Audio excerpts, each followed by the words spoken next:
Perkenalkan, nama saya Basyar, NIM saya 411173100110.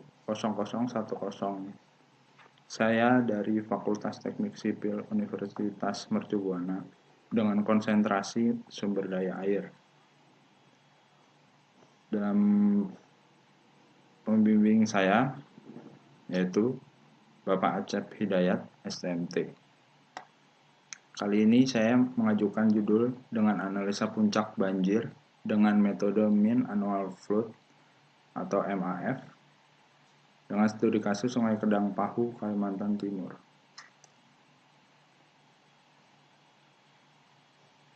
Sumber daya air atau biasa disebut dalam teknik sipil yaitu hidrologi. Jadi hidrologi ini adalah cabang ilmu pengetahuan yang secara khusus mempelajari tentang kejadian, perputaran dan penyebaran air di atmosfer dan permukaan bumi serta di bawah permukaan bumi.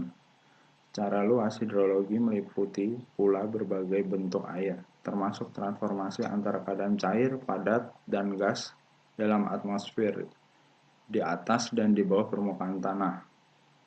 Di dalamnya tercakup pula air laut yang merupakan sumber dan penyimpanan air yang mengaktifkan kehidupan di planet bumi ini. Hidrologi adalah cabang ilmu dari program teknik sipil yang mempelajari sifat dan karakteristik dari air, yang terutama dalam kaitannya dengan perencanaan dan pemeliharaan proyek sumber daya air seperti irigasi, air minum, pengendalian banjir, tenaga air, dan navigasi. Semua proyek investigasi hidrologi harus memperhatikan beberapa faktor yang diperlukannya. Salah satu contoh kasus dalam saluran terbuka yaitu seperti curah hujan, kelembapan tanah, tekstur dan struktur tanah, tutupan lahan atau land use, dan kondisi morfologi lahan.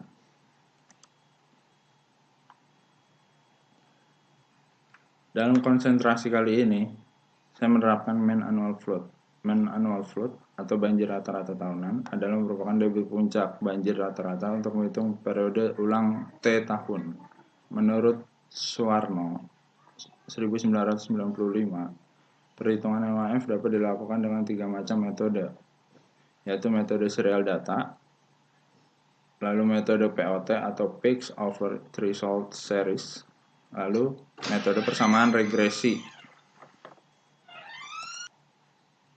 Perkiraan debit puncak banjir turunan rata-rata berdasarkan ketersediaan data dari suatu DPS. Dengan ketentuan, apabila tersedia data debit minimal 10 tahun data runtut waktu, maka MAF dihitung berdasarkan data serial debit puncak banjir tahunan. Jadi, apabila memiliki minimal 10 tahun data, maka metode yang dipilih adalah data serial atau serial data. Lalu, nomor 2, apabila tersedia data debit kurang dari 10 tahun data runtut waktu, maka MAF dihitung berdasarkan metode puncak banjir di atas ambang atau menggunakan metode POT, Peaks over Threshold Series. Lalu, nomor 3, apabila dari DPS tersebut belum tersedia data debit, maka MAF ditentukan dengan persamaan regresi berdasarkan data luas DPS area, rata-rata tahunan dari curah hujan terbesar dalam satu hari atau akbar, lalu kemiringan sungai, lalu ada indeks dari luas genangan seperti luas danau, genangan air, atau waduk.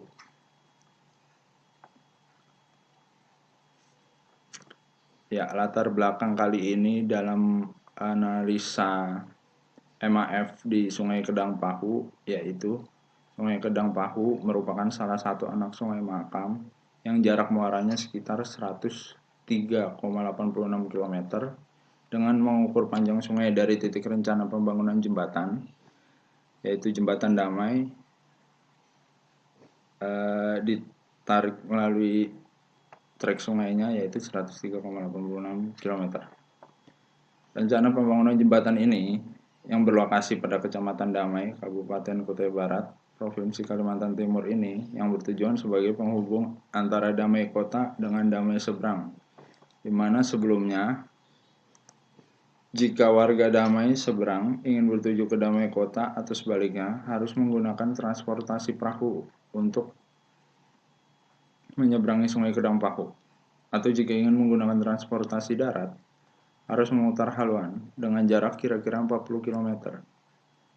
Luas tangkapan das Kedang Pahu ini, Sungai Kedang Pahu ini, dalam analisa ini adalah 3.626,24 km persegi. Dan data rata-rata curah hujan 100,96 mm. Dengan data monitoring terdapat 4 titik pos pengawasan curah hujan dan ada tambahan support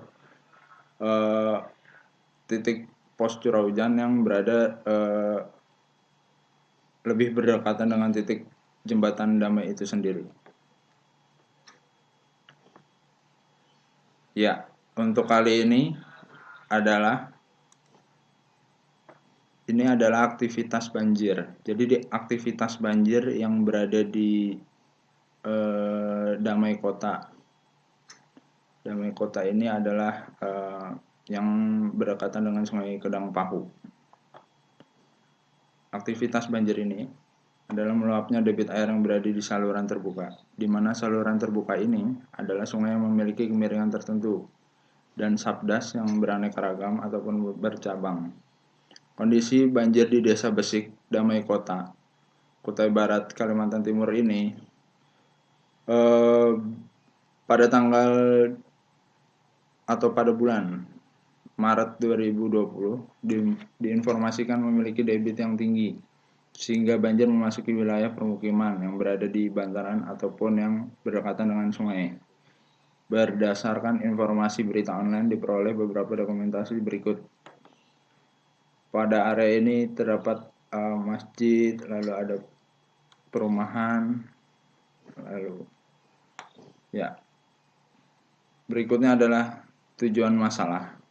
Untuk mengetahui rata-rata debit dan elevasi banjir pada tahun N. Jadi tujuan masalah dalam analisa MAF ini adalah salah satunya untuk mengetahui rata-rata debit dan elevasi banjir pada tahun N.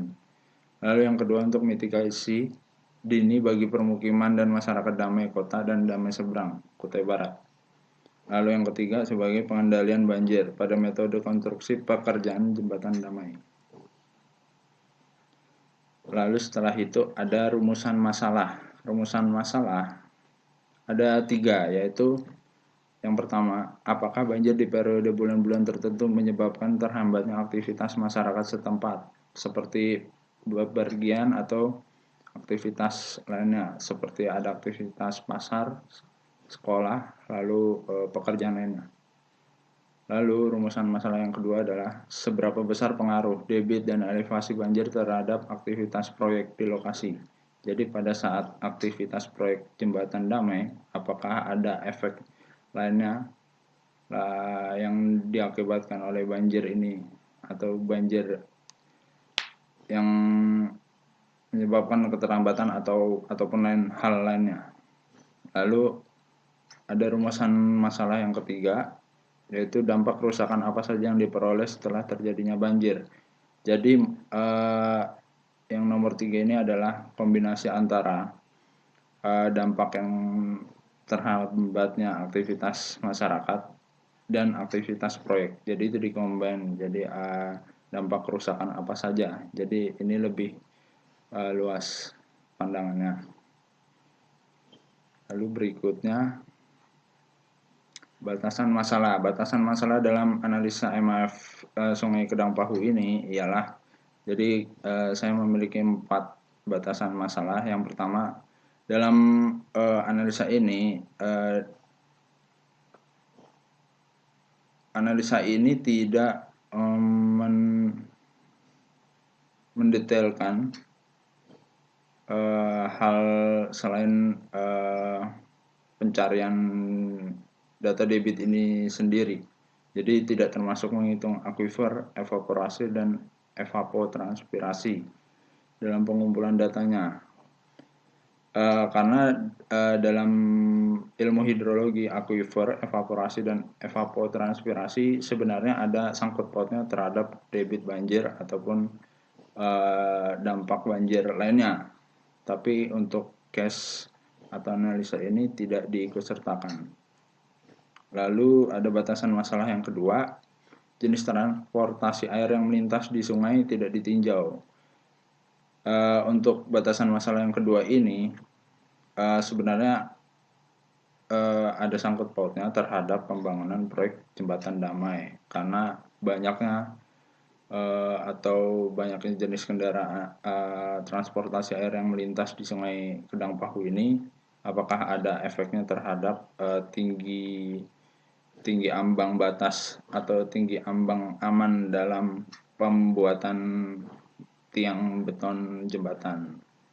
Jadi tapi dalam analisa ini tidak diikutsertakan jenis transportasi air apa saja yang melintas di Sungai Kedang Pahu ini.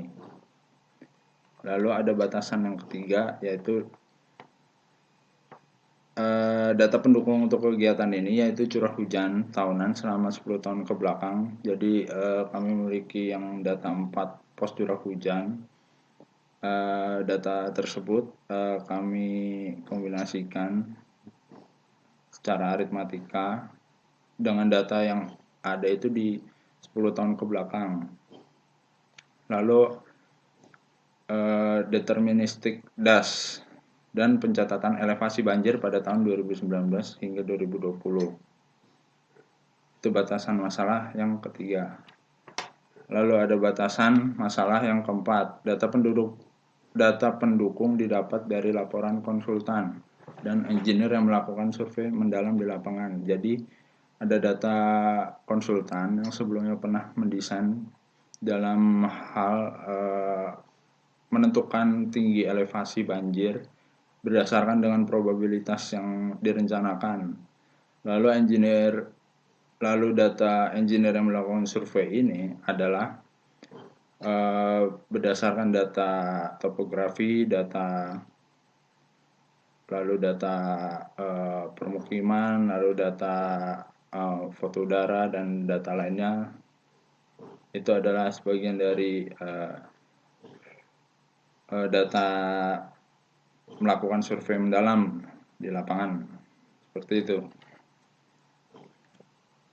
Lalu berikutnya daftar pustaka yang saya dapat dalam pengumpulan data ini untuk sementara dalam penyusunan slide presentasi ini, yaitu saya mendapatkan dari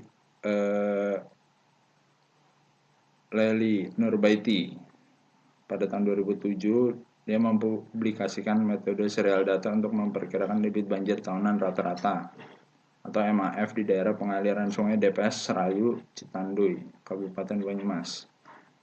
Lalu daftar pustaka yang kedua adalah dari buku hidrologi Suwarno 1995, yaitu aplikasi metode statistik untuk analisis data jilid 1 yang diterbitkan di Bandung. Lalu ada daftar pustaka yang ketiga, yaitu Sujana pada tahun 1996 dengan judul Metode Statistika yang diterbitkan di Bandung. Lalu daftar pustaka yang keempat adalah Erna Yusnianti dan Kurniati pada tahun 2017 dengan judul Analisa Puncak Banjir dengan Metode MAF, Studi Kasus Sungai Kroeng Keureuto, diterbitkan di Politeknik Negeri Lok Sumawi. Baik, terima kasih. Demikian presentasi pengajuan judul analisa banjir MAF saya dengan studi kasus Sungai Kedang Pahu, Kalimantan Timur. Demikian, Assalamualaikum warahmatullahi wabarakatuh.